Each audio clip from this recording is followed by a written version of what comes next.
Thanks for joining us on the program today. Today we shall be looking at 2 years of the President administration as it inches towards hitting exactly 2 years on the 29th of May 2017.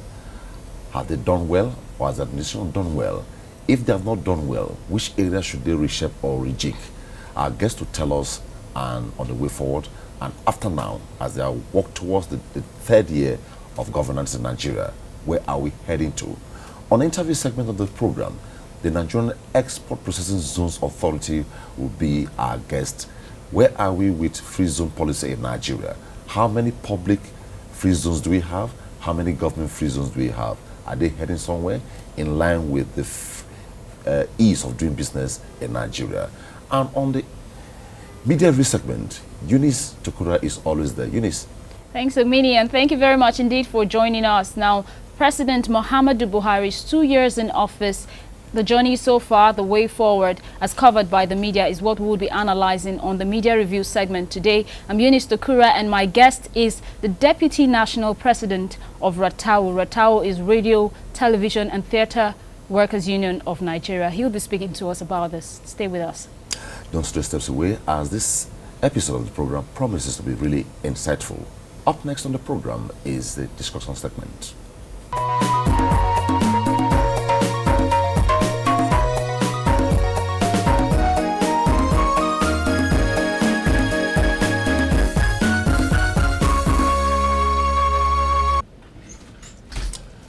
2 years is not 2 days. 2 years means 24 months. And May 29, 2015 was the date this administration took off. Precisely May 29, 2017, it was exactly 2 years this administration took off, and there have been a lot of arguments over there. They have done so well, they have not done so well. Those in government are saying 2 years is not enough to give a yardstick to the government.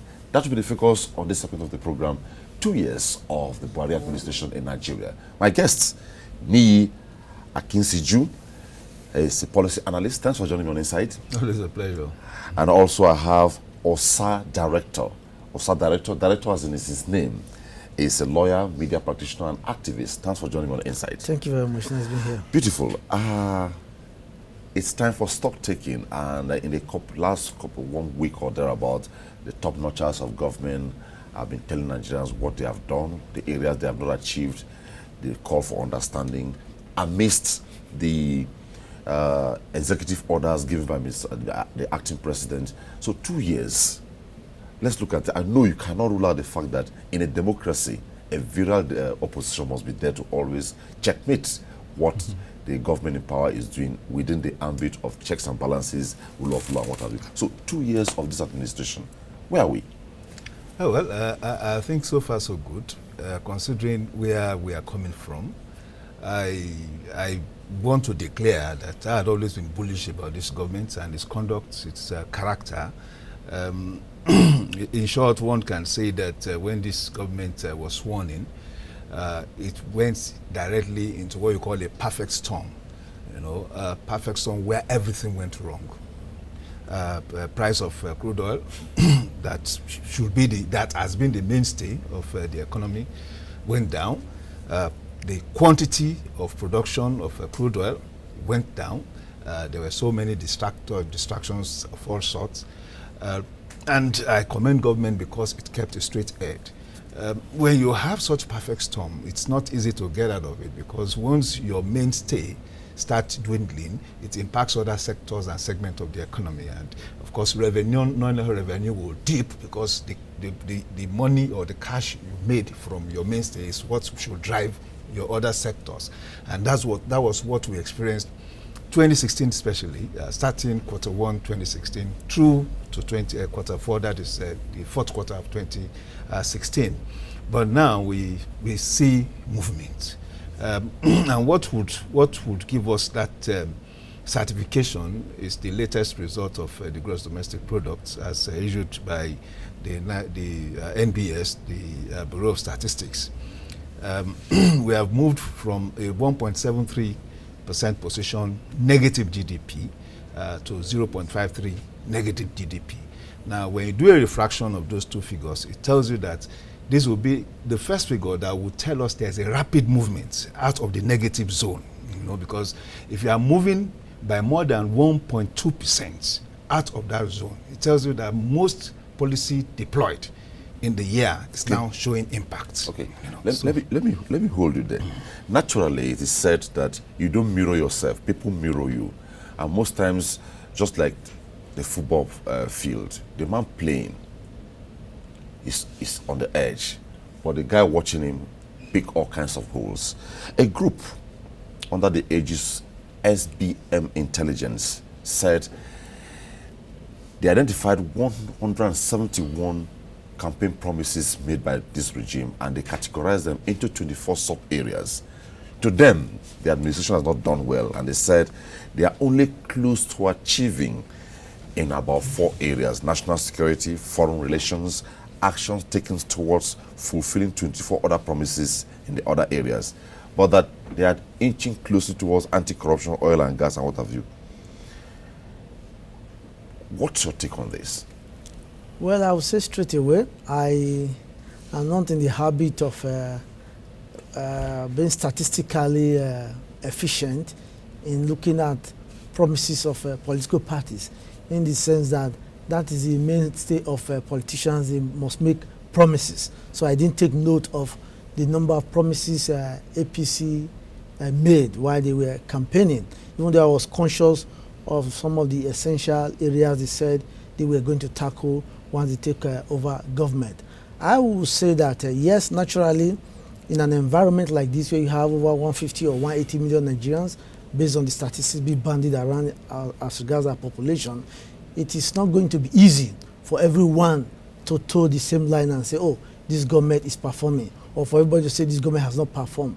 Personally, I believe, like the earlier speaker said, Niyi, the government, when they came in, it was really a perfect storm.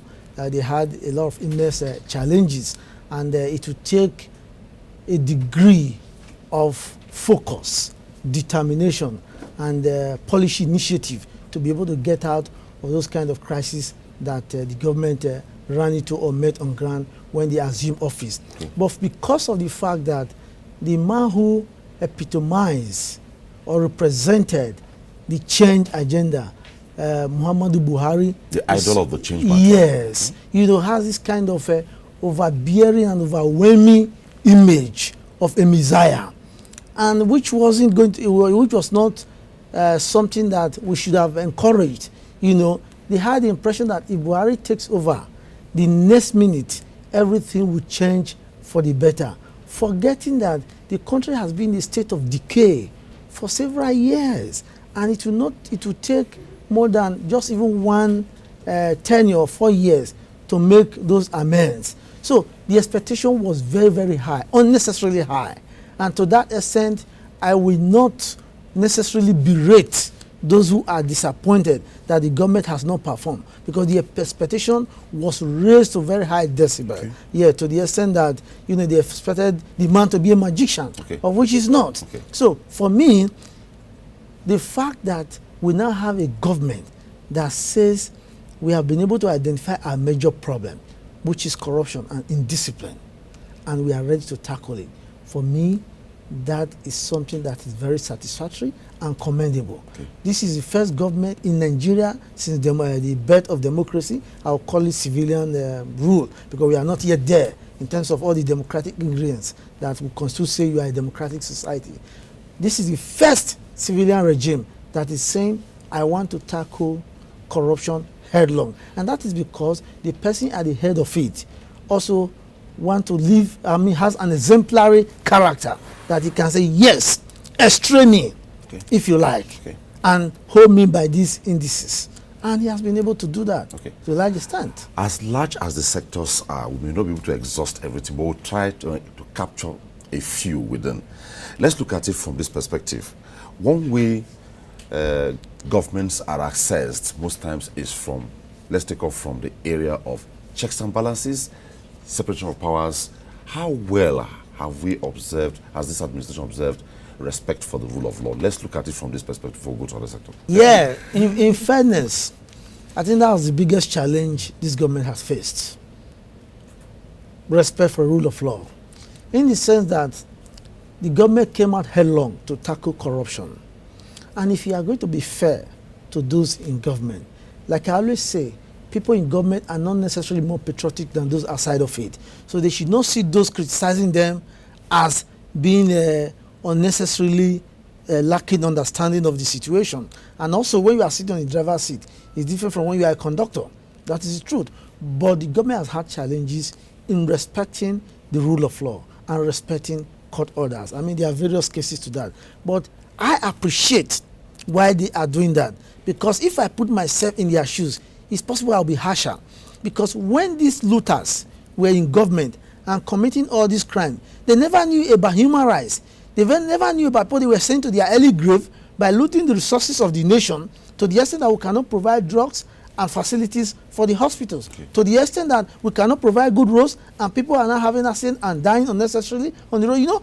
But now that you are being caught, you are talking about human rights, you are talking about freedom, you are talking about respect for the rule of law. Why did you not have respect of the rule of law when you were looting the resources of the nation? You can look at it that way. But the truth is that as a lawyer and as a patriotic Nigerian, the law is the law. The rule of a nation is the rule. So when they are there, you are supposed to obey them. Briefly touch on separation of powers, relations between the executive, the legislature, and the judiciary. How has it been? To be very honest, President Buhari said he was not going to interfere in the business of the National Assembly. And true to type, he stuck to it to the extent that they almost got their nose bloodied, you know, considering how the leadership of the National Assembly emerged, because he was not ready to interfere.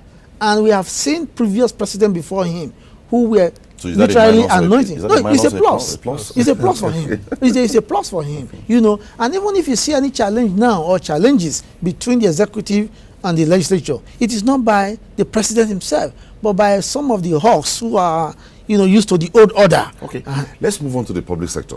Financial governance within the last 2 years in Nigeria. Great, new templates. And if anybody is complaining, what we need to understand is that there is a process of change, changing even the template of governance, going to the specific of financial to a new order. And in doing that, you know, it's a transition period. A very impressive effort in this regard is the efficiency unit, you know, to cut down overheads and all that. As a last count, I know that about 70-something billion naira had been cut off overhead, and that tells you, you know, that you can shave off and then direct resources.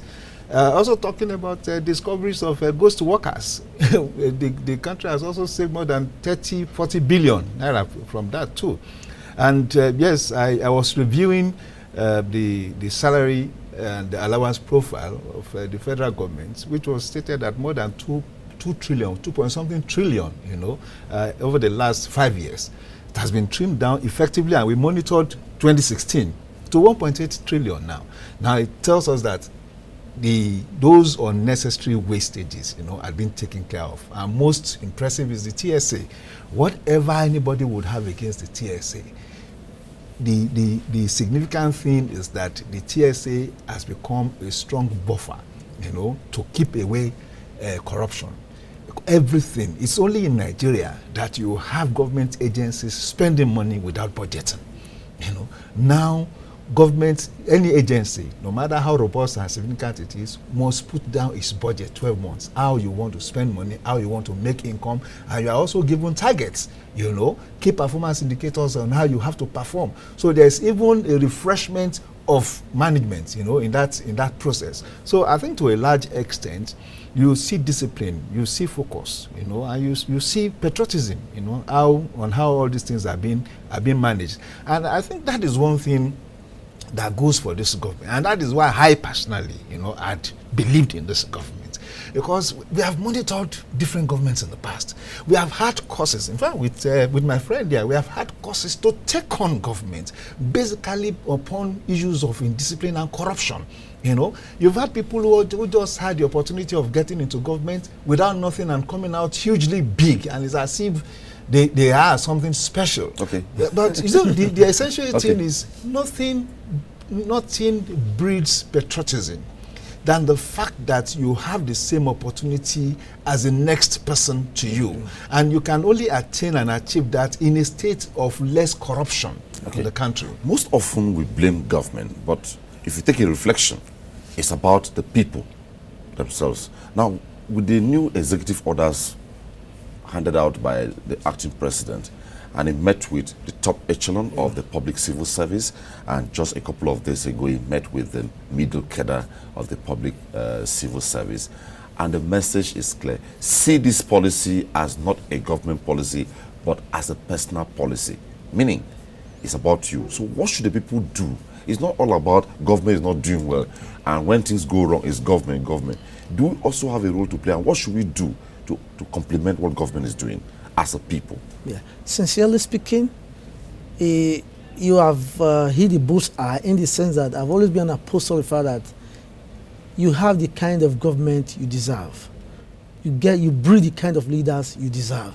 In the sense that if you have bad leadership, it also means that you have bad followership. A situation where the people are lukewarm about what happens in government and the character of people who gets into government, then you should be able to live with whatever they dish out to you, because you were not concerned about the processes that brought those people into being. And when you blame political leaders, you discover that at the end of the day, what are the civil servants doing? What is even the media doing? What is the judiciary doing? We've seen the high scale and high level corruption that has been revealed in the media. I'm a lawyer. You know, the law makes you a conservative. You know, as a journalist, if I want, let me speak as a journalist so that the NBA will not take me up. Speaking as a journalist, wearing the cap of a journalist. So you're wearing a new toga now. Yes. I want to say that you'll be disappointed what happens in the judiciary. To a large extent, justice is for sale, for the highest bidder. And if you also come to the media, forget about the syndrome of brown envelope. But the media is totally compromised. In short, you should declare an emergency in the media. They are not even prepared to extray government properly, except you pay. And now you come and have the temerity to be criticizing those who are in government. Those people are actually stealing to service you. Because if they don't service you, you will not do what you are statutorily empowered to do or called to do. So for me, there is an onus on Nigerians, not necessarily those in government, to be up and doing, to be committed to ensure what you call viral and participatory democracy, to make people in government accountable while you yourself play your own role in your own little sphere. If you do that, things will move in sync and naturally for the betterment of society. Okay, beyond the media, which is supposed to be the watchdog of the society, we also have the opposition, and which is normal for any system. But the message is it should be a virile opposition. Will you say this government has been very friendly with the opposition in terms of listening to what opposition says? Because opposition clearly is one group we need. But what is said universally is, if you must oppose, let there be some virility in your opposition. Will you say they have been? Well, virility, or they have just locked off yeah, opposition? Virility is subjective, you know. It will talk to how active you are. But again, underlining virility will be your objective, will be your focus. You know, what manner of opposition will be determined by what the quality of thoughts, the quality of philosophy in that opposition. That's if I would respect anybody that opposes me, it must be seen to have substance, to present possible alternatives that are creative, genuine, original. Okay. You know, those are the kind of qualities that would endear, you know, whoever is on the other side to your opposition. Okay. But when you have an opposition that is blindly maligning, you know, it's maligning government, you know, that does not even present quality alternative in terms of thoughts and opinion. I seriously, I don't get to respect. But we still need them after all. We need, and that is why we are saying now, if we say this person is not doing all right, this is how we think it should be done. Okay. You know, opposition had not given me, for instance, you know, had not given me an appropriate response on how to manage the corruption crisis in Nigeria that this government is fighting. Okay. You know, let me just cut you there so we don't exhaust everything. Let's keep it. Yeah, because that opposition issue, yes. Briefly. I would say that the government is trying to do its best considering the circumstance it made itself.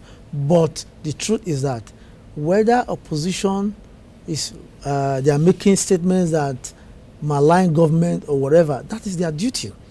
They are supposed to malign you. You also malign them when you were in opposition, you know. And at the end of the day, I want the government to see every opposition as constructive, whether it's maligning you or not, because there's always something positive to pick out of it. Okay. We should not make APC look as if they are demigods that cannot be challenged or they are always correct. There are a lot of things that they need to sit up about, and they should take the opposition seriously. So let's talk to Nigerians in a few words. What should they be expecting?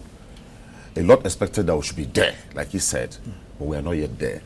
What hope for tomorrow? Just last words. I think we'll get there. I think things are working out from my own personal readings. The GDP figures are telling me that we are moving forward. Okay. For the first time, the solid mining sector is contributing to national GDP. Okay.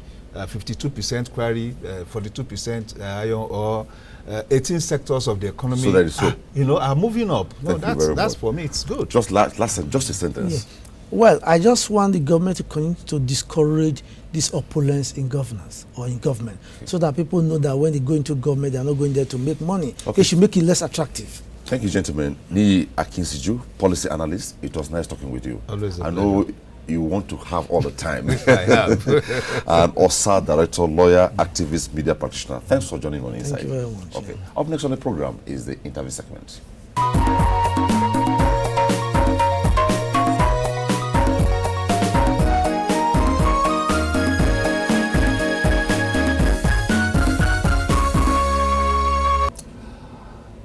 The authority is on a mission, which has a vision on a mission, and the mission says to establish, license, regulate, and operate highly efficient free zones by providing a highly competitive incentive scheme, excellent support facilities, and service for the purpose of creating an enabling environment for export manufacturing and other commercial activities.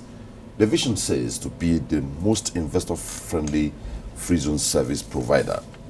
That is the Nigeria Export Processing Zones Authority. It metamorphosed from the Nigeria Export Processing Zones Authority to NEBZA, and the premier zone was the Export Free Zone in Calabar, now Calabar Free Trade Zone. Since 1992, it was conceptualized. So many other free zones have opened up in Nigeria. Where are they coming from? Is it all government? Is it private sector? That would be our topic for conversation on this segment of the program today. And my guest is Emmanuel Jime, the MD CEO of Nigeria Export Processing Zones Authority, NEBZA. Thanks for joining me on Insights. Thank you for having me. Well, 1992 to date, Export Free Trade Zones, Nigeria Export Processing Zones Authority.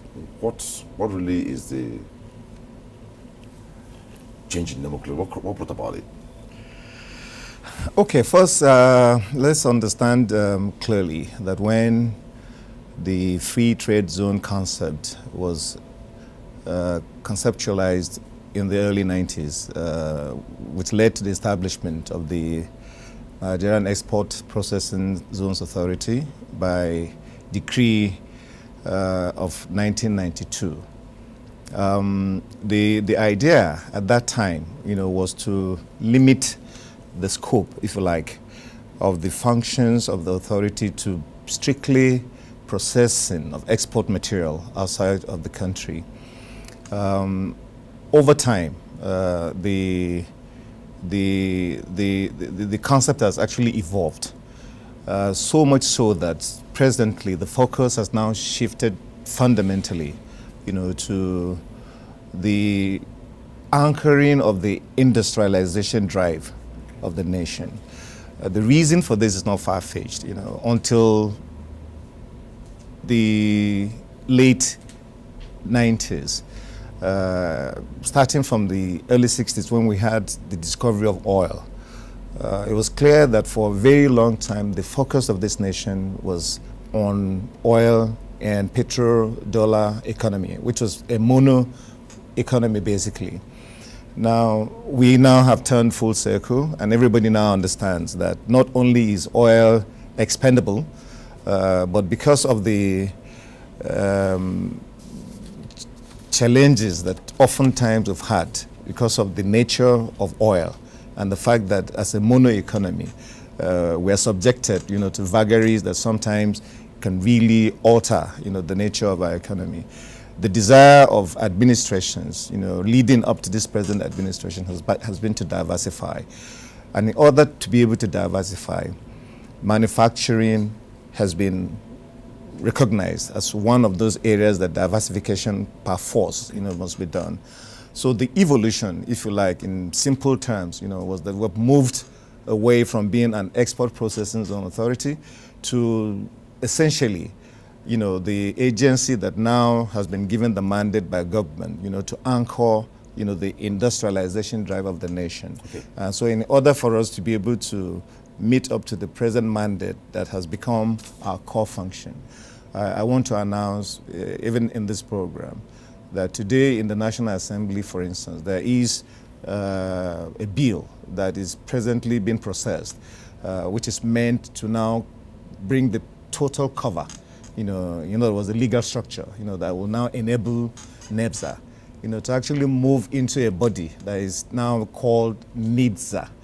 NIDZA is actually the acronym for Nigerian Industrial Development Zones Authority. So that is meant, to actually take account of the fact that, as a concept, we have evolved from export processing to industrialization. Why do we find customs there? Okay, so customs are duty free. Like I said, this is a country within a country. Okay. Now, when you're going to export from outside Nigeria into the Nigerian custom territory, clearly, you've got to have to clear through the customs in order to get into that into the Nigerian territory. No, it is duty-free only to the extent of importation of raw materials. But when you are now done with your production and you have to export into Nigeria, because from the free trade zone, what you're doing essentially is to export into the Nigerian countryside. Okay, so to that extent, the presence of customs becomes necessary because they are stationed at the border. In this case, I'll give you, for instance, the example of Tinapa. Tinapa is located within Calabar, but because of the declaration that it is a free trade zone, makes Tinapa a country in its own right. Mm-hmm. So for you to be able to export anything out of Tinapa, it means that you are exporting into the Nigerian custom territory. Okay. Therefore, it becomes necessary that the customs presence is there in much the same way as you have customs presence at the port. Okay. So this is the sense in which we have to understand the concept. Okay. So that we don't lose all the time, let's move fast now. After the premier zone, which is Calabar, was commissioned, it wasn't up to 10 years. We had so many spring up with all sorts of names, some basically specialized, some generalized. Is it about the number or the efficacy? Okay, so you have to understand there are two kinds of free trade zones in this country. You have the publicly controlled free trade zones of Calabar and Kano. These are the free trade zones that are directly directly under the supervision of the federal government, under, of course, our agency, NEBSA. There are close to 30 or so other licensed free trade zones. These are privately owned free trade zones. You have the example of the Lagos Free Trade Zone, Lekki, the Atlantic City, in other words, Eco Atlantic, and then of course a host of others. But do you in any way regulate them? Of course, yes. They're under. That is actually the main function, if you like, of NEBSA. It is actually a regulatory agency, if you permit me to use the word. And so what we do is to license, these privately owned authorities, privately owned zones, but they come under the direct supervision and the regulatory powers of NEBSA. That's essentially the nature of the relationship we have with them. Okay, but some Nigerians feel the number is too much. Is it true? I would advocate we even had a lot more. And let me also mention now, by the way, in this forum, that because the present administration has identified our agency as the main body that will be given the responsibility to anchor, this new industrialization drive. We have been given in 2017, a presidential directive backed by injection of huge capital, the establishment of new industrial parks in 6 parts of the country, that's 6 in the 6 geopolitical zones. I'm happy to say, it appears you're very interested in Calabar, that Calabar is indeed one of those zones that will benefit from this huge injection of capital. Kano, of course, being the 2 main publicly controlled zones. We're also actually in the process of establishing 4 additional industrial parks, to the 2 that we already have in place. So that underscores, the point that we don't even have enough. Look, mention must be made. Let's understand clearly what this concept is about. The total development of countries like China, Singapore, and the best example that I can give of a city free trade zone is Dubai. And if we are happy to see the monumental development that's taking place in these climes, especially in a place like Dubai, most of us like to go there on holidays. We are thinking that we should be able to create a number of Dubais in this country. The advantages that free trade zones bring to the economy of a nation, cannot be overemphasized. Let me give you the example of the Eco-Atlantic City, for instance. At full capacity, when fully created, that enclave is going to provide over 400,000 quality jobs to Nigerians. Can you just extrapolate that and see if we were to have about 10 of those kinds of industrial parks nationwide and how much that can impact on certainly the issue of job creation. So there are advantages that come with free trade zones that have actually enabled the development of countries elsewhere. My challenge and my mission actually is to see how do we provide the sort of leadership environment, that will enable, the emergence of even more of those privately owned and indeed publicly controlled trade zones in the country. Because if the incentivization that government has put in place now, you're going to have world-class infrastructure.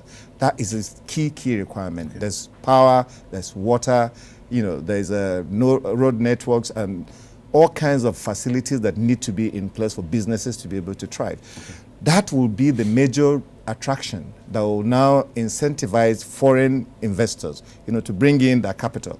And these are the sort of diversification that I think are required in especially a moment of recession as what we have presently. Okay. So I think that the efforts by the present administration to diversify and to then mandate NEBSA, to be the main agency that anchors that diversification effort is in the right direction, and we're motivated, to. So from what you're saying now, in a couple of weeks or months, you're going to transform from NEBSA to NITSA.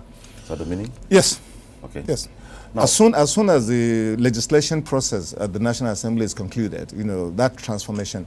But as far as the practice is concerned, we really are already in that particular mode at this point in time. Okay. Smart people will always capitalize on an incentive to play fast.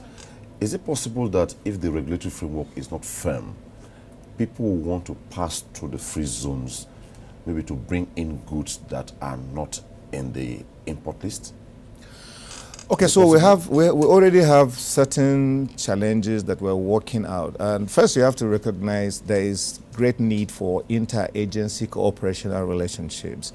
You asked about customs. By the way, that really, in my opinion, is the job of customs, to make sure that nothing is smuggled into a free trade zone. Working in cooperation, which is what we have offered.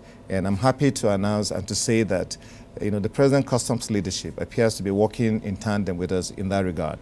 But there are challenges, and we hope that as we are able to, walk the ropes and engender a sort of cooperation, that allows us, to be able to function in a collaborative manner, those kinds of, challenges that we're addressing right now can be reduced. But you have to keep in mind, there's simply no way that you can totally eliminate, wrongdoing. What you try to do as much as you're able to is to reduce it to the minimum. And I think that at NEBSA, our desire is to work, in collaboration. And I can also say that the moment that the present legislation in the National Assembly is passed, there are already placed in there, certain machinery that is available both to NEBSA and all the other cooperative agencies, to be able to work together in order to stem, the possibility of, wise, clever people trying to beat the rules. What does the free trade zone policy favor? Is it retail outletting or bulk outletting? Both.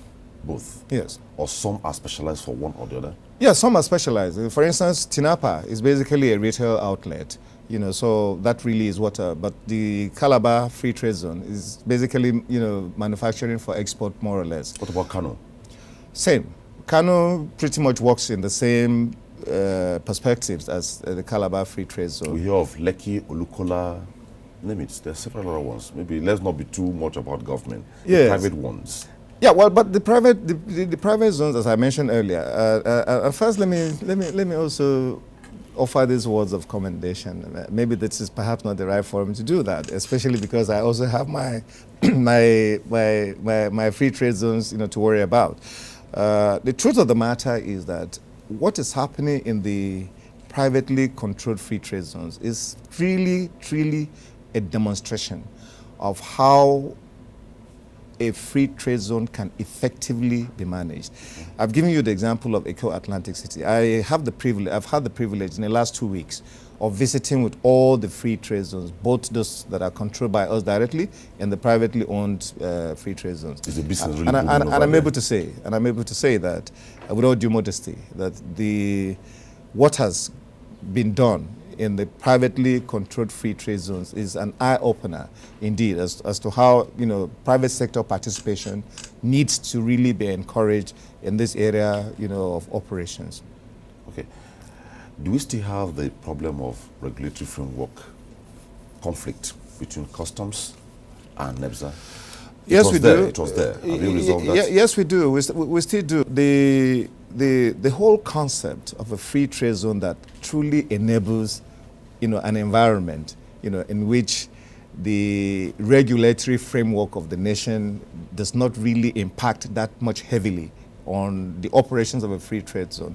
That concept, in my opinion, has not been clearly understood. Maybe it has not been explained as well as it should be. Now, the effort we're trying to do is to work together, especially with the customs, the immigrations, and like I said, sister other agencies like Standards Organization of Nigeria. I've spoken with some of my brother chief executives in these areas, and we have come to the agreement that there's actually need, for greater publication and publicity of areas of jurisdiction, authorities, and the regulatory frameworks. So let me also use this particular platform, to say that we have agreed in principle that we're going to convene a roundtable discussion so that all of the agencies are going to be present, and then we'll bring in experts, people who are knowledgeable, lawyers, and people who are very knowledgeable about the operations of trade zones, to further interact and to educate. Okay. I think once we do that and everybody is clear in their heads as to where they should be standing regarding the kinds of relationship that we should be having, we would have been able to solve to a large extent some of the areas of conflict and friction that exist at the moment. Before we exhaust the time, Nigeria has been talking so much about the ease of doing business in Nigeria and the need to also promote made in Nigerian products. We should consume what we produce, not having a huge appetite for what. Now, what is your plan within the ambit of the recently passed out executive orders by the acting president? Okay, so the first thing is that I'm happy that the directives we've received from the presidency are consistent with already what we were thinking about so far as ease of business. Look, let's face it, in a trade zone, if you do not create an environment where business is done at less cost, less expense, with minimum speed, you haven't even started doing anything as far as free trade zones are concerned. The businessman really has no time, to waste. He really also does not want a situation where he is encumbered, so much by taxes, is encumbered by too much duty. He doesn't want an environment, where the infrastructure is not in place for him to be able to do his business. Everybody wants to go into an environment where these facilities are available. Okay. Part of the reason why it appears that we're losing so much to our neighboring countries, for instance, Ghana. The trade zone in Ghana is beginning to gain some ascendancy, and this should not be allowed. So we have already started from our perspective, to enable the environment. So what we've been directed by the presidency, I'm happy to say, is we're probably already thinking in the same direction. So it's easy for us to key, into the directives, and I can assure you that we are ready to go. And hopefully, with the new passion that we're bringing to doing business, in NEBSA, it will soon catch on. Let me finally make this comment that I've been avoiding. Yes, I've been criticized sometimes for saying it. I have some role models of people who have given me an idea of how a government agency can be run successfully. Dora Akunyili, blessed memory, God bless her soul. Before she happened at NAFDAC, I'm not sure that most Nigerians knew what NAFDAC was about. Truly too. There was also the other gentleman in Nigerian Communications, NCC, NS Ndukwe. For me, these two executives really are a representation, of... That takes me to the next question before we exhaust all the time, and this will be about the last. Now, trailblazers most times don't get it there because they are the ones who clear the path. We'll say more or less the path for free trade zones have been cleared, maybe not smoothened. Now, Emmanuel Jime is on board. What are we expecting maybe the next 2 years?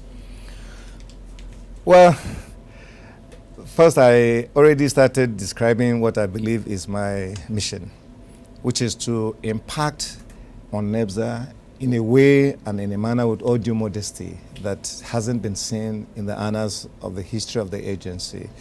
And because of the fact that I've decided to draw inspiration from, I'm standing on the shoulders of some giants. And I believe that because I stand on those shoulders, I'm better able to even see the future. Okay. So what we intend to do is, in 2 years, let it be said of NEBSA that when a kid passes by and NEBSA is called, they can simply identify that this is the agency that really was responsible to impact in large ways in the direction of Nigeria's industrialization drive. Okay, thank you so much. It was nice talking with you, Emmanuel Jime, MD/CEO, Nigeria Export Processing Zones Authority. My pleasure. Okay, up next on Insight is the media review segment. Stay with us.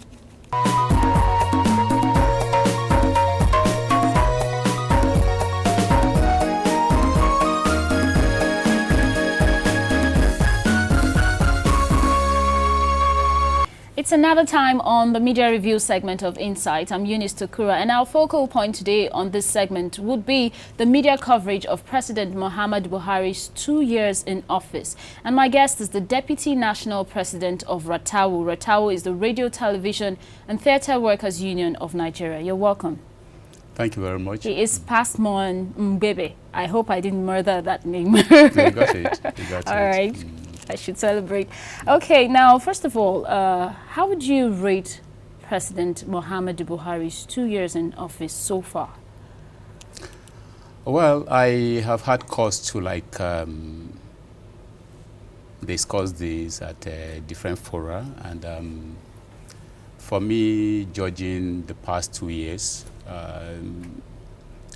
we need to look at it from the background of where are we coming from, what has been on ground before he came in, and what were the expectations of every Nigerian when we elected him.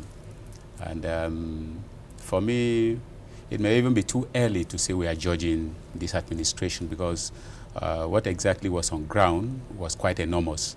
And when you're looking at it from the perspective of somebody who already was so kind of filled with so much desire, for better things to happen to him, you discover that his expectations will be so high too.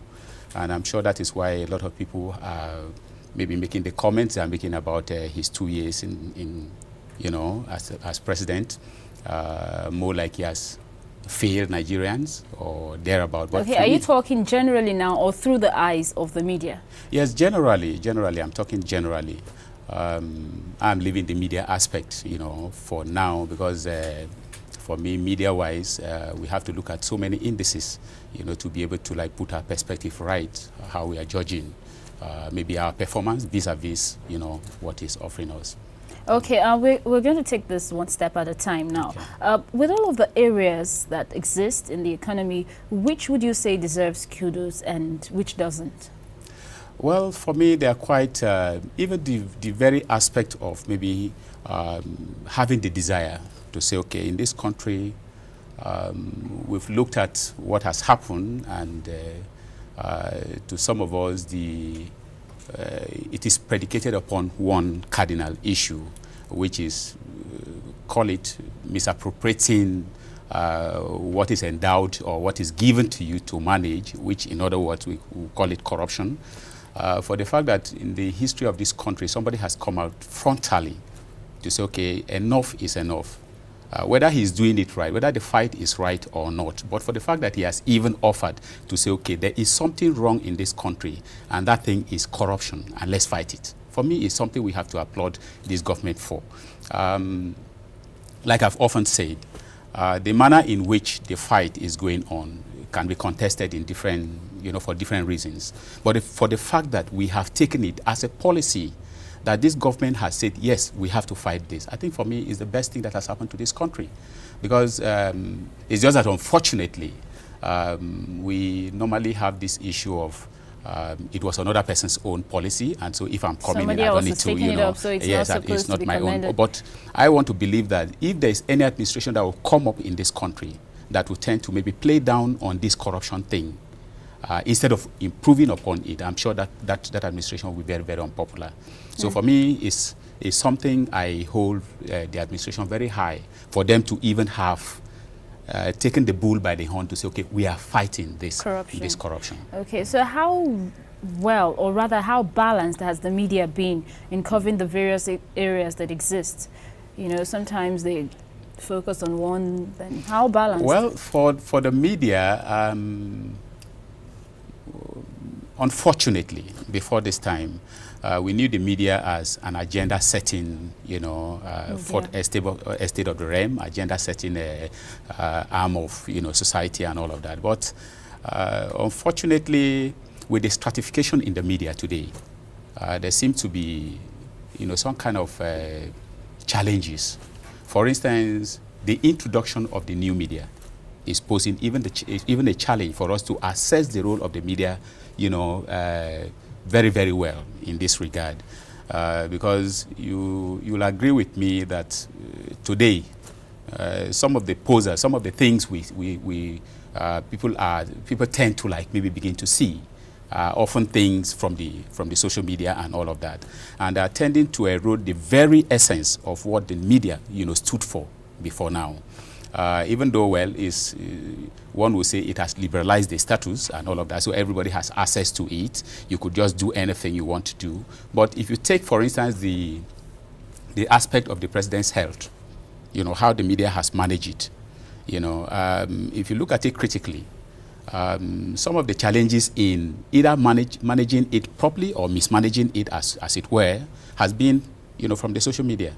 Because a lot of times, somebody can just wake up from his house, from maybe, dreamt something different, and will just come, pick up his phone, type something and all of that. And before you know what is happening, it's trending. And everybody picks it up. President is dead.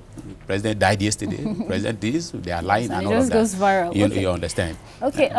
You kind of spoke about the media not living up to expectations in certain areas, but you could not possibly expect optimal performance from someone who is not motivated. I'm talking about the area of welfare now. What has RATTAWU been doing to see keenly? I say keenly because over time a lot has happened. Some media workers have died in the course of duty, no stringent or visible insurance per se. So what are they doing differently from what has been done before? What are the renewed efforts so far? Well, the process is still on. The struggle is still on. Like in our slogan, we say the struggle continues. And it will never stop until victory is assured for us or we get victory.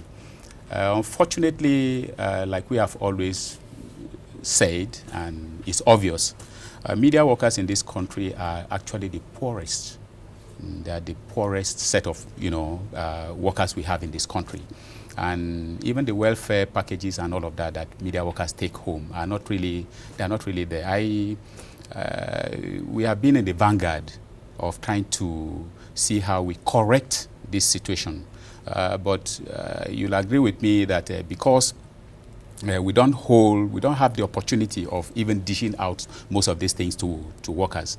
We have to maybe a kind of negotiate with the powers that be, maybe government and all of that, to be able to get this for media workers. So the process is really very stringent. The process is difficult, but we are on it. Like I said, we haven't actually achieved enough as a union in doing that. But what we have at our disposal is, agitating, continuous agitation, which we are doing. We haven't rested on our oars at all in trying to see how we achieve this for media workers. But that is not to say people should lose faith on the process. We are hoping that, very soon. For instance, we set up a process to get a media salary, for media workers in this country. That is standard. And a standard, package, for media workers in this country. But like I said, because the process is not 100% controlled by us, we can, even though we desire that, but we cannot, it's not possible for us to achieve it immediately. So are you saying it's not feasible? No, or why it's not? not Why achievable? The struggle is on, like I said, the struggle is on. And we are hoping that, like I said earlier, the end of our struggle is that we hope that victory must be there. And we are sure that victory will come one day. Okay, very quickly, because of time, we're wrapping up. But one very pertinent area, or rather two, we look at corruption, terrorism. These are areas that the media has exaggerated, or rather hinged too much upon. Would you say they've exaggerated it out of proportion over other areas that might have, also required attention? Are there other areas that should have gotten attention? For me, not cutting you, not necessarily. It hasn't been exaggerated, but for me, media coverage is supposed to be reactionary. You talk only on issues that need being highlighted. Human interest. Yes, human interest. Okay. And so if you look at what has been happening in this country, for instance, you won't say any of those issues you have raised has been either overemphasized or underemphasized. Okay, let's wrap up on that note. I've been speaking with the Deputy National President of RATTAWU, Pacsmon Mgbebe. Thank you very much for coming. Thank you so much. That name, though, sorry if I didn't pronounce Pacsmon it. Mgbebe, it's an Ogoja name. Okay. Well, okay, I'm Eunice Tokura, and that's it for the Media Review segment.